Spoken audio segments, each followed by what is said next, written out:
Today on our aerial and fitness series, Danielle is going to take us through some exercises that'll help us pull up and over into the silks.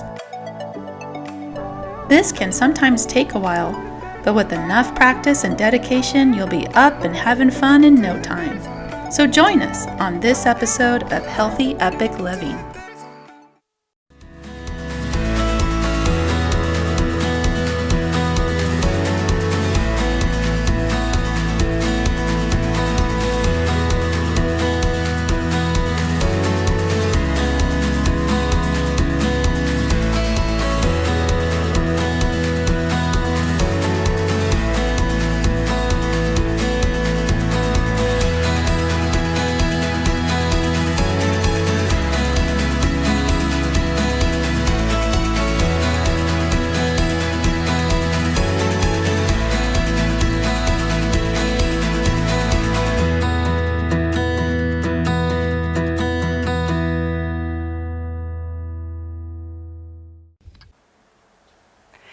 Hello, I'm Danielle Hendricks, and I have been doing aerial for a little over 20 years now, both practicing it, teaching it, and performing it.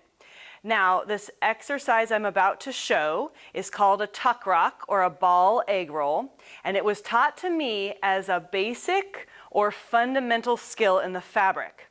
Now, fundamental or basic does not mean easy. It's a very difficult exercise to perform, and it takes a lot of strength. So I'm going to show it. I used to dread doing this exercise in class because I didn't feel like I was very good at it. But through my Pilates practice and some little tricks I learned using low fabrics, or maybe not even any fabrics at all, just some muscle activation techniques and sequencing, I was able to build my strength up without having to be in the air all the time, because I'd find just trying it over and over wasn't helpful. I needed a spotter, and sometimes you didn't have a spotter, or I needed at least more grip strength. So I'm going to pull myself up into a little ball. And I guess I better do it from here so I don't get too high up in the frame. So I'm going to pull myself up. I'm bending my elbows and bringing my arms as close to my body as possible. Then I'm going to tuck my knees in as close as possible. Tipping back, straightening my elbows. I get completely upside down. When I come forward, I bend my elbows again, but I keep my knees right against my chest. I try to keep my shoulders open, not like this. And then I can repeat.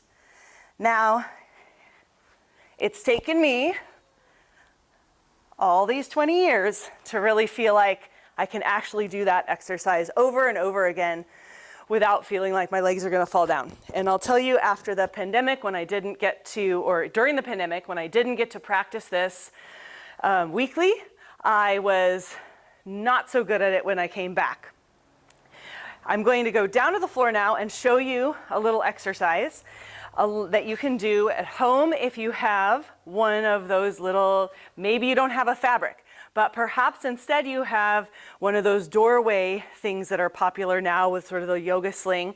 You could hold on to the two loose fabrics with your hands, giving yourself enough room to roll. I'm going to turn sideways or diagonal because it's a little easier to see here. So here's my pull-up. I'm going to bring my arms in line with my body so my fists are at my shoulder height when I'm pulling down and squeezing in towards my sides. Then I'm going to pick up my knees and try to bring them to my chest. As I roll backward, I'm going to keep my knees bent and straighten my elbows. I'm looking at my feet now, heads on the ground. When I come forward, I'll go ahead and look forward. This helps you practice the straightening of the arms, which is really important. A lot of people want to throw their head back to go back, which isn't going to help, especially not up in the air. And you don't want to do that on the ground. I can get a little suspension in this direction. I could even practice pulling myself up a little extra here. Now, what if I don't have anything to hold on to? So I can just pretend that I'm holding onto something. This comes from an exercise called rolling like a ball in the Pilates world, where you're holding onto your legs, wrapping in some way, and keeping your legs tight towards you.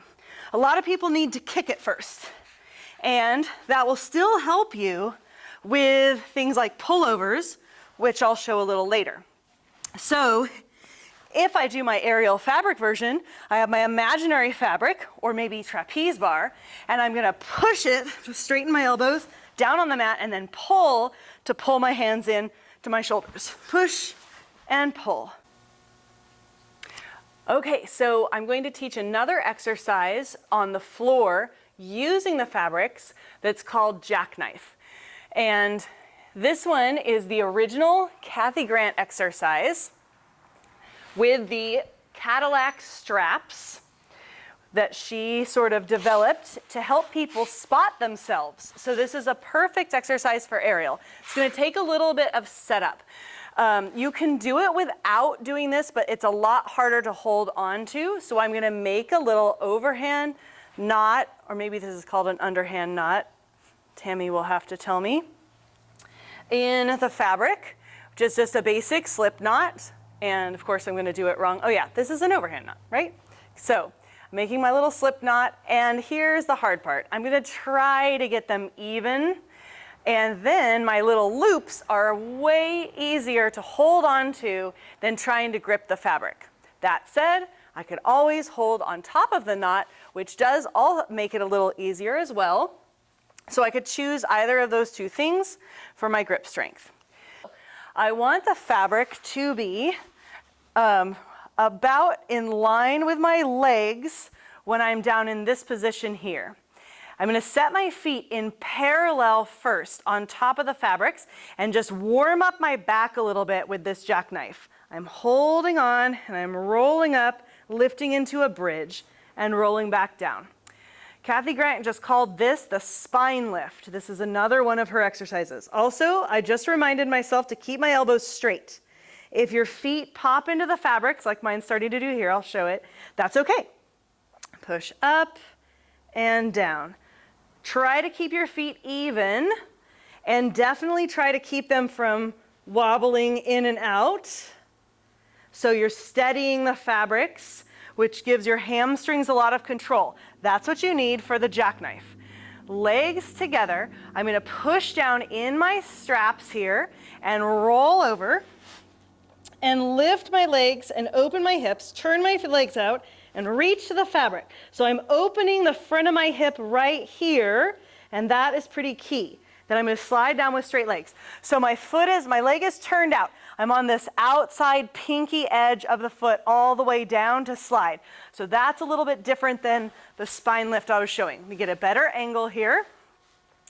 Perhaps so you can really see, watch the angle of my hips. It's going from very creased as I'm over in my pike to very extended and open here in the front as I do the jackknife.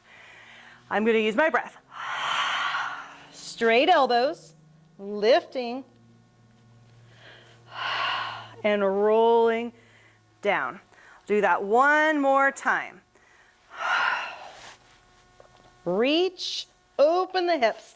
If I let my butt drop too soon and I don't keep my arms straight and strong, then my legs are not going to be able to reach the fabric before my rear end comes down to the floor. Okay, now to come up to standing to do the pike and extend. The pike and extend is an extension of that exercise. So bending my elbows first, I bring my knees in, and now I'm going to go over in my pike. Now I'm looking at my knees, my legs are horizontal. I'm going to open my hips and open my shoulders, and I'm vertical. And now horizontal and vertical. Now this takes a lot of grip strength, but it helps me find my vertical, which is really important. Now it's pike and bend the knees and come up, just like that tuck rock ending from before. So now I'm about to do a pullover, another basic skill that is really, it's not just a drill, a strengthening drill like the tuck rocks, but it's necessary in many cases for getting into the fabric. I'm going to need to bend my elbows at the very beginning, just like I did in my rolling like a ball, down there. I'm gonna tuck that in. And so when I bend my elbows, I'm also going to pick my knees up and try to get them to my chest so that I can bring myself over into the silks. I can do this with knees bent, but eventually I'm going to straighten my knees. Sometimes you can give yourself momentum by kicking the legs. I'll show that next. So to come out of my pullover, maybe I pull up for a moment here, but then to come out, I'm going to bend my knees again, grab my silks, bend my elbows, and keep my knees tight to my body so my legs don't come crashing down to the ground with a lot of momentum. That pulls on my body, and it might hurt my feet if I'm landing on something harder than this. So I'll do the pullover with the kick. I bend my elbows just like before. As I start to go over, I'm going to straighten my elbows and kick my legs.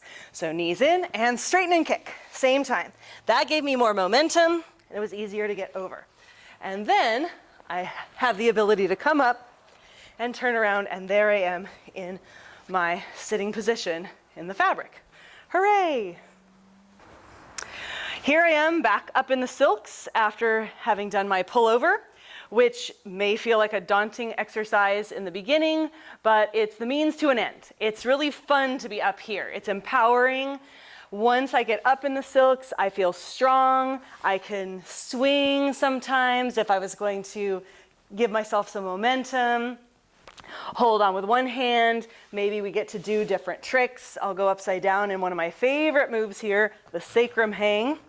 And this is one place where once you get into the position, it's really safe and it kind of holds your legs in place. I can do some abdominal drills here. It's an easy place to find some ab exercises that help with a lot of the other things later. All right, so I'll make my way down and show you another option for some ground exercise that gets us ready for that. Just get my little tail out from here. So this is an exercise called butterfly, which is an adaptation of a Pilates exercise called saw. I'm going to take a wide straddle. The saw exercise just curves over like this. So I've got that same twisting quality, and I'm pressing up with my back arm. So I'm reaching. It's almost like I'm reaching for a fabric as I reach this arm back. So that's the saw. Now, the butterfly is a first-generation teacher's exercise. So one of Joe Pilates' first students that carried on his work, named Kathleen Stanford Grant. She was my mentor and my hugest inspiration. She would have been 100 years old on Sunday. So this is a special week for me. And this exercise is one of my favorites that she taught. So we twist over the leg. I've got my hands behind my head. I'm going to dive down over my leg like I'm doing that ab curl I was showing earlier. But then I'm going to twist up to the ceiling, pressing my back elbow up, up, up, and back. And then the fabric's a little in my way, but I'm going to curve over and twist up. The fabric's kind of nice here. I have a goal of how high I could bring this elbow and how far back. So now I'm working my back muscles, upper, middle, lower back, as well as curving over and lifting my abdominal muscles. I'm also working my legs. I'm straightening them, pointing my feet, and I'm pressing the floor down to help me lift up. So my whole body is working here, including my mouth. This is what I did a lot of when I hurt my knees.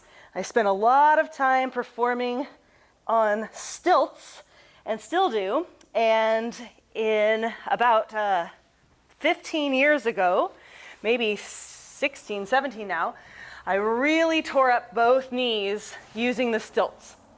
And it was really difficult to want to get back to aerial. I couldn't wrap my knees in the silks. I couldn't do a knee hang down here, which is one of the basic things. I had to figure out how to get up and do various things for a long time without wrapping my knees. Even wrapping my ankles was too much pull on my knees and too much strain sometimes.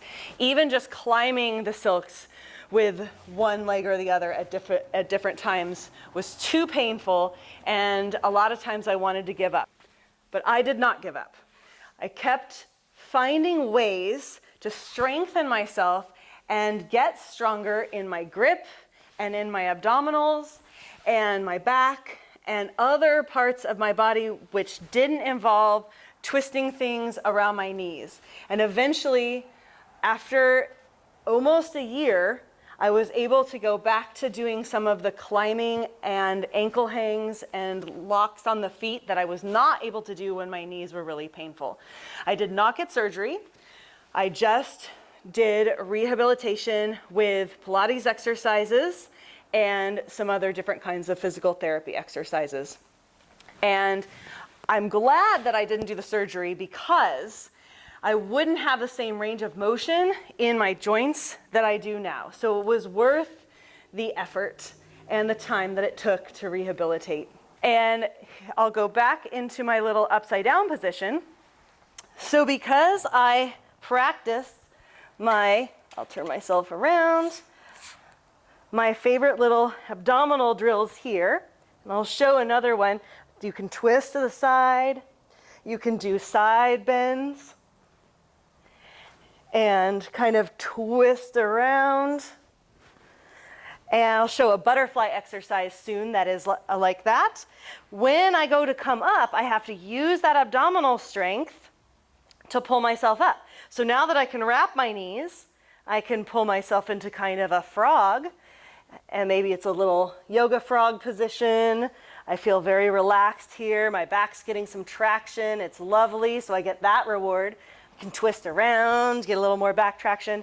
But what if I want to come up into what we call the diaper wrap? I need the ab strength right here, and I need to be able to push with my legs and pull with my arms right here to come up into my wrap. And from this position, 100,000 more sling options exist.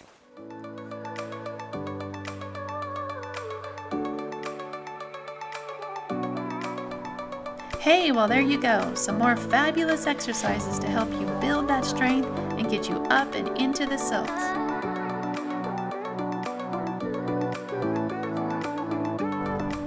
As Danielle said, it may take some time, but if you stick with it, you'll be up and having fun in no time. In our next episode, we'll go over grip strength and arm exercises that'll help boost your confidence to take your silks routine to the next level.